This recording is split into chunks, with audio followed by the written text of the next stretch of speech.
হতে চাওয়া আর ধনী হওয়ার মধ্যে আকাশ পাতাল পার্থক্য রয়েছে, যেটি আবার আমরা বেশিরভাগ মানুষ বুঝতেও পারি না। আর এই না বোঝার কারণে ধনী হওয়াটা আমাদের জন্য আকাশ পাতাল সমান ফারাক তৈরি করে দিচ্ছে আমাদের ব্রেনে। এখন আপনাদেরকে আমি একটি কোশ্চেন করতে চাই। কোশ্চেনটি শুনে হয়তোবা আপনার হাসিও পেতে পারে। আর সেই কোশ্চেনটি হলো, আপনি কি ধনী হতে চান? হ্যাঁ, আপনি ঠিকই শুনেছেন, আমি এই কোশ্চেনটি আপনাকে করেছি, আপনি কি আসলেই ধনী হতে চান?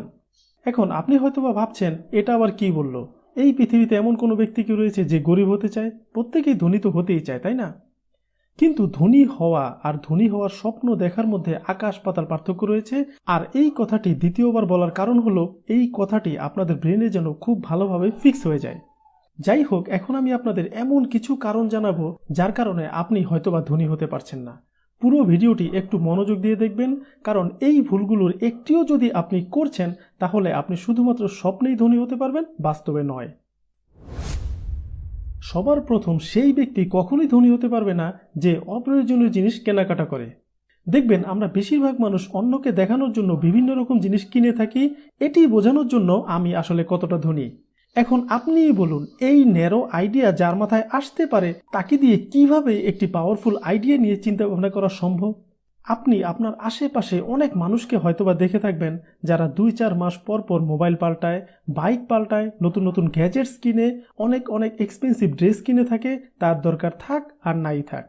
এখন আপনি হয়তোবা ভাবতে পারেন, ভাই এগুলো কি ধনী না হতে পারার কারণ হতে পারে? হ্যাঁ, হতে পারে। সেটি কিভাবে আমি আপনাদের বলছি।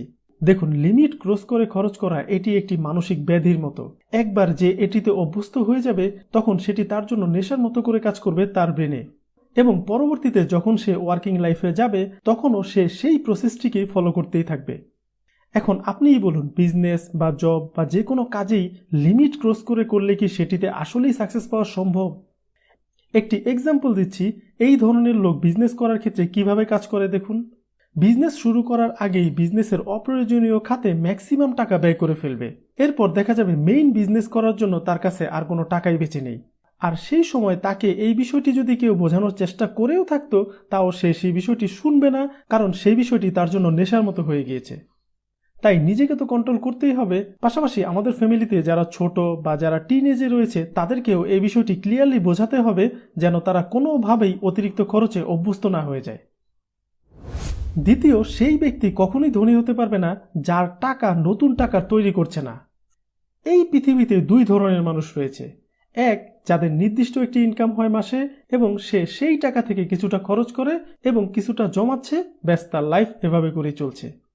আর 2, অল্প কিছু মানুষ রয়েছে যারা তাদের জমানো টাকাকে খুব সেফলি